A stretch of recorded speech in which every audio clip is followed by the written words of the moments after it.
In the city of Acadia, there was a woman named Madame Bimbo.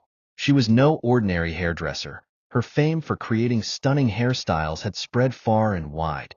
Her salon was the talk of the town, a magical place where women from all walks of life came to transform their looks. What made Madame Bimbo unique wasn't just her unmatched skill but her speed. Hairstyles that typically took hours to make in other salons were completed in under an hour at her salon. Every braid, every twist was so precise that customers often joked it looked like she used a ruler. Along the walls of her shop were shelves lined with the most exquisite wigs anyone had ever seen. These weren't ordinary wigs. They were masterpieces. The wigs gleamed under the light, and the texture felt impossibly soft to the touch. When customers came to the salon to braid their hair, they couldn't resist the temptation of the wigs on display. They just had to buy one or more. "How do you do it, Madame Bimbo?" one woman asked, staring at a long, wavy wig that looked almost too perfect to be real. Madame Bimbo would always smile modestly. "It's all about passion and attention to detail. When you love what you do, it shows." Another customer said, "How much is that one? I need it for my sister's wedding." "That one is special," Madame Bimbo would reply with a smile. "It'll make you the star of the event." But there was one strange rule at Madame Bimbo's salon. There were no mirrors on the wall like other salons, because customers were not allowed to look at their hair until they left the salon. At first, this rule puzzled new visitors. "How will I know if I like the style?" one woman asked as she settled into a chair. Madame Bimbo smiled reassuringly. "You'll love it. Trust me." And without fail, every customer left thrilled. The compliments poured in before they even got to their homes, and the hairstyle lasted for weeks without losing its charm. Ife, a young lady who had recently moved to Acadia, heard about Madame Bimbo's salon from her friend Dammy. "Ife, you have to go there," Dammy said, twirling her perfect braids as they sat in a cafe. "I've never seen anything like it. My braid still looks this good after 2 weeks." Ife raised an eyebrow. "But no mirrors? That's strange." Dammy laughed. "It doesn't matter. Once you see your hair, you'll forget the rule. Trust me." Ife wasn't convinced. "What if I don't like it?" "What if?" "You will like it." Dammy interrupted. "Come on, Ife. Stop overthinking. You'll thank me later." A few weeks later, curiosity got the better of Ife, and she made her way to Madame Bimbo's salon. The queue inside the salon almost made her turn back, but the line moved surprisingly too fast. Inside, the air buzzed with chatter and the rhythmic sound of weaving hair. It got to Ife's turn in no time. "Good afternoon, my dear," Madame Bimbo greeted her warmly. "Come, sit down. Let's make you beautiful." Ife smiled and said, "Okay," sliding into the chair. "Relax," Madame Bimbo said with a reassuring smile. As soon as Madame Bimbo began, Ife was mesmerized. Her hands moved so quickly that Ife couldn't keep track of her fingers. "You're so fast," Ife said, unable to hide her amazement. "Speed is my gift," Madame Bimbo replied with a chuckle. "Wait until you see the result." True to her word, Madame Bimbo finished Ife's hair in record time. Ife touched her scalp tentatively, marveling at how neat and pain-free it felt. "Thank you so much," Ife said, paying for her service and stepping outside. On her way home, strangers stopped her. "Your hair is gorgeous," one woman exclaimed. "Where did you get it done?" another asked. By the time Ife reached home and finally looked in the mirror, she gasped. Her braids were perfect, shining under the light. She immediately called Dammy. "You were right," Ife said, practically shouting into the phone. "Madame Bimbo is amazing." Dammy laughed. "Told you. She's very good at what she does." Madame Bimbo's salon was more than just a place to get your hair done. It was a hub of excitement and chatter. From dawn till dusk, women flocked to her shop tucked in a bustling corner of Acadia. The women came in all shapes and sizes. Busy mothers seeking a quick transformation, career women hoping to dazzle at their next big meeting, and even brides to be preparing for their special day. No one left disappointed. The air was always thick with laughter and gossip. Conversations ranged from the latest Nollywood dramas to market prices, and sometimes hushed whispers about Madame Bimbo herself. "She's a magician, I'm telling you," one woman whispered to another. eyes wide with admiration. Look at my hair. It's like she braided it with her eyes closed. Another customer chimed in, her face glowing with excitement. I came all the way from Oshodi because of her. My cousin swore by her skills, and now I see why. There was an unspoken camaraderie among the women. Even first-time visitors felt at home within minutes. The absence of mirrors didn't bother them anymore. Madame Bimbo's reputation spoke louder than any reflection ever could. The salon was fast-paced but organized. Madame Bimbo worked with the speed of lightning. Her assistants handed her combs, extensions, and pins, but none could match her skill. Every day ended the same way. Dozens of women leaving the salon with radiant smiles, eager to show off their new hairstyles. And every evening, Madame Bimbo would lock up the shop with a satisfied smile, knowing she had made a number of women look beautiful. But, as perfect as everything seemed on the surface, there was always a faint, lingering question in the back of some customers' minds. Why the no-mirror rule? Months later, after the compliments on her first hairstyle had faded and her braids had begun to loosen, Ife decided to return to Madame Bimbo's salon. This time, she arrived on a sunny afternoon, and, as expected, the queue at the salon was long.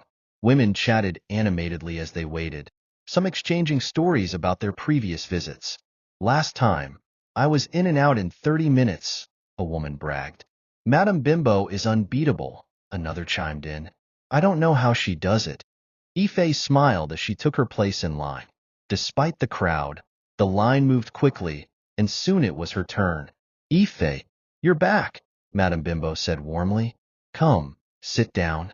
Ife settled into the chair, her excitement building. As Madame Bimbo began weaving her hair, Ife felt the familiar lightness of her touch. The rhythm of her hands was almost hypnotic. Halfway through, Ife suddenly felt an uncomfortable urge to use the restroom. She shifted in her seat before speaking. Madame Bimbo, can I use the restroom? She asked. Madame Bimbo paused. Of course, my dear. Inside the restroom, Ife washed her hands and prepared to return to her seat, but a thought struck her. She had never seen Madame Bimbo's work in progress before. She reached into her bag, pulled out her phone, and opened the camera. Just a peek, she muttered, curious to see how her hair was coming along. As the camera focused, Ife froze. Her hair, it was moving. Not the subtle swaying of a breeze or the shift of loose strands. No, the braids seemed to weave themselves, each strand twisting and locking into place as though invisible hands were at work. Her heart raced. She leaned closer to the screen, hoping her eyes were playing tricks on her. The hair moved again, faster this time, weaving itself with uncanny precision. A scream tore from her throat. Panic in the salon. Her scream echoed into the salon. Customers turned their heads toward the sound, alarmed. What's going on? One woman asked, clutching her handbag. Did someone fall? Another chimed in, rising from her seat. Madame Bimbo appeared at the corridor entrance, her face calm but her eyes sharp. What happened, Ife? She asked, her voice low and measured. Ife clutched her phone tightly, her mind racing. She couldn't possibly explain what she'd just seen. Her lips parted, but no words came out. Are you okay? Madame Bimbo stepped closer, her tone softening. I'm fine, Ife managed to say, forcing a smile. Just startled myself. Madame Bimbo's eyes narrowed slightly, but she didn't press further. Let's finish your hair, then. Ife returned to her seat, but she couldn't shake the feeling of unease. As Madame Bimbo resumed her work, her hands didn't move as swiftly as before. The rhythm was off, the touch slightly heavier. For the first time, Ife felt discomfort as the braids tightened against her scalp. Madame Bimbo, it's a little painful, she said cautiously. Madame Bimbo paused, her fingers trembling ever so slightly. Sorry, my dear. When Ife finally left the salon, the experience left her scared and nervous. She called Dammy as soon as she got home. Dammy, something weird happened today, she began. Don't tell me you're complaining about Madame Bimbo's work? Dammy teased. No, the hair is fine. It's just, Ife hesitated. Should she tell Dammy about the moving hair? What if it was my imagination? She thought to herself. Just what? Dammy pressed. If I tell you, you'll think I'm crazy, Ife said, pacing her room. Try me. Ife took a deep breath and recounted everything. The moving braids, Madame Bimbo's strange reaction, and how the whole experience felt off. Dammy was silent for a moment. Then she spoke, her voice hushed. Ife, you're not the first person to say something strange about that salon. What do you mean? Ife asked, her heart skipping a beat. There are rumors, Dammy admitted. Nothing solid, but people talk. Some say Madame Bimbo has help. Help. Not the human kind, Dammy whispered. Ife's stomach churned. That's ridiculous. Maybe, Dammy said. But don't you think we should find out for sure? Over the next few weeks, Ife and Dammy began digging into Madame Bimbo's past. They visited other salons, talked to former employees, and even spoke to some of her old customers. She wasn't always this fast, an older woman told them one afternoon. I remember when she started. She was good, but not like this.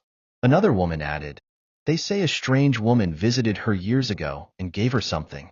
No one knows what it was, but after that, everything changed. The pieces of the puzzle began to fall into place, and the picture they painted was disturbing.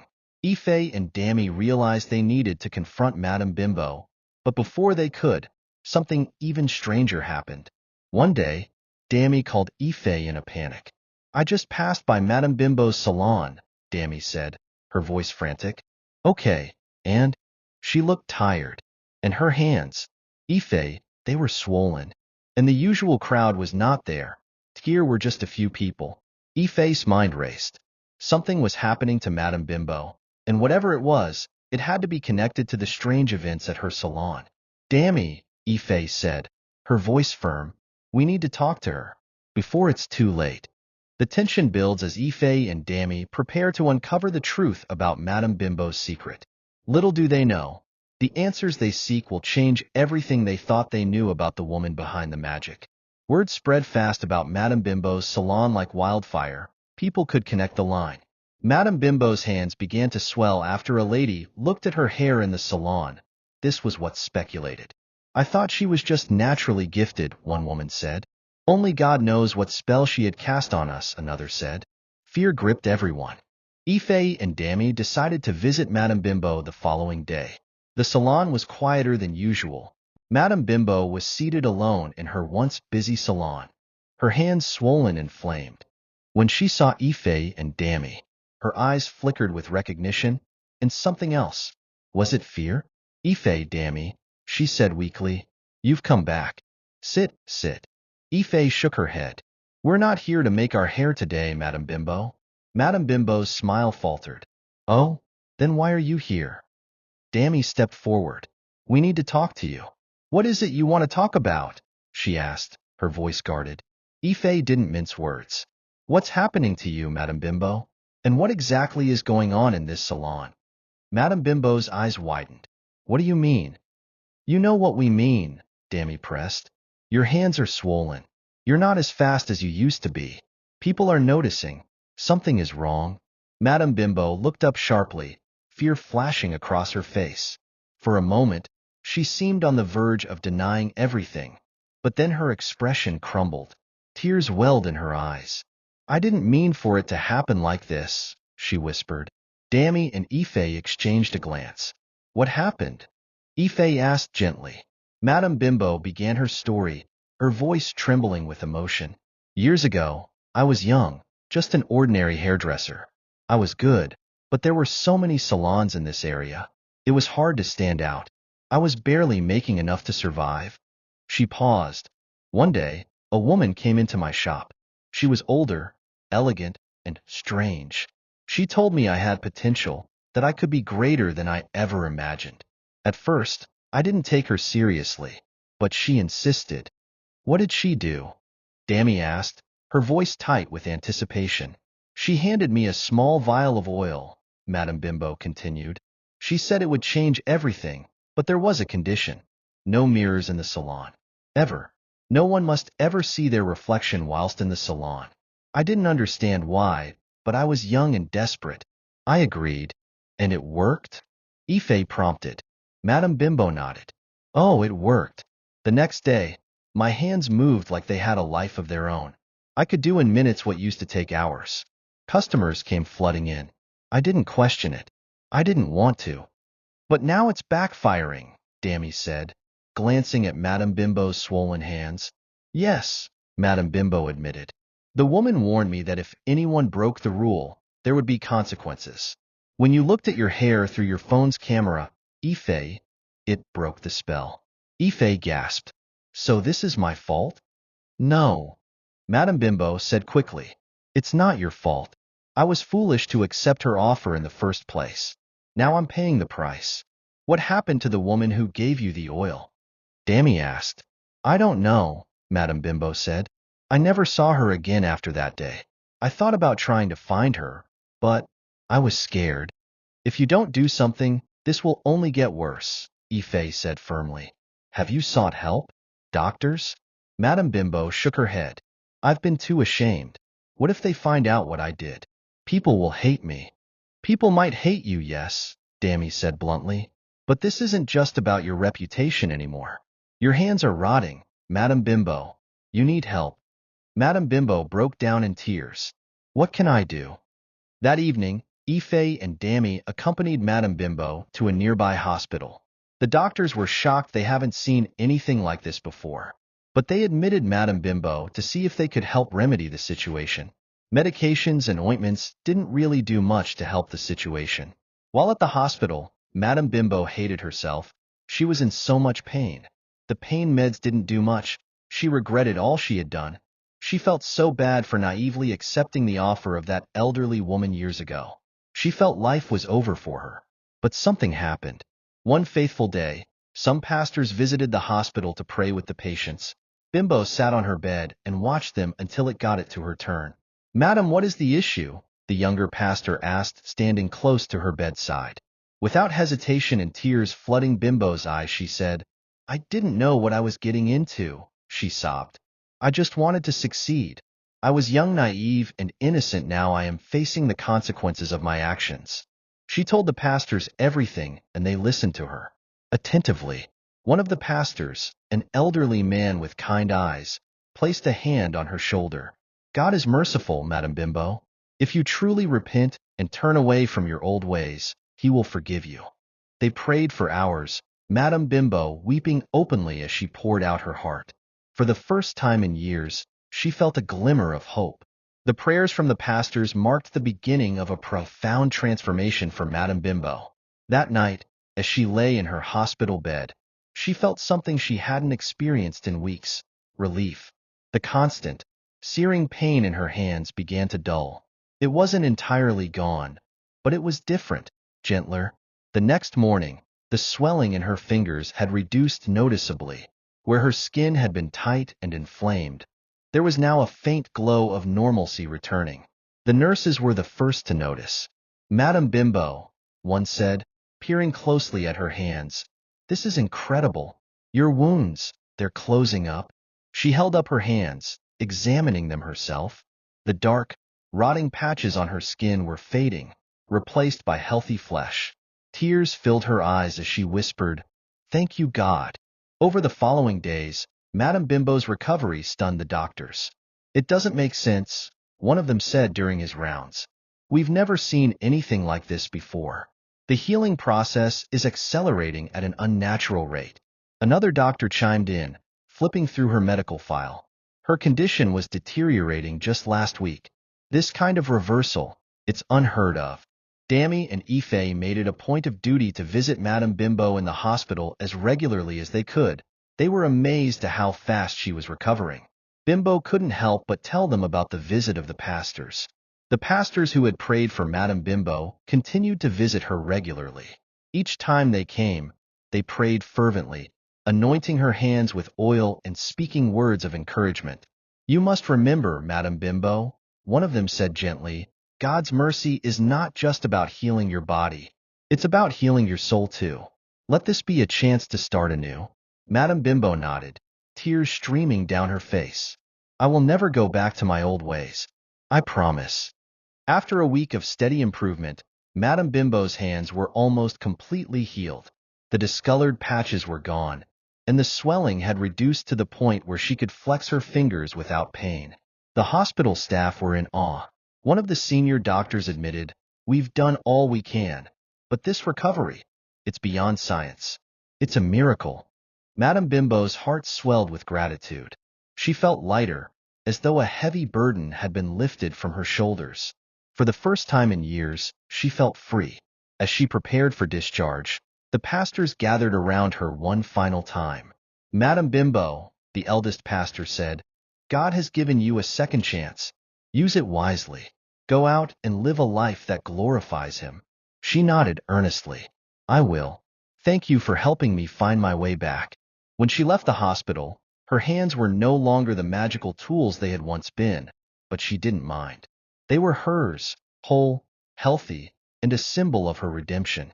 Eventually, Madame Bimbo decided to close her salon and leave Acacia. "I need a fresh start," she told Ife and Dammy.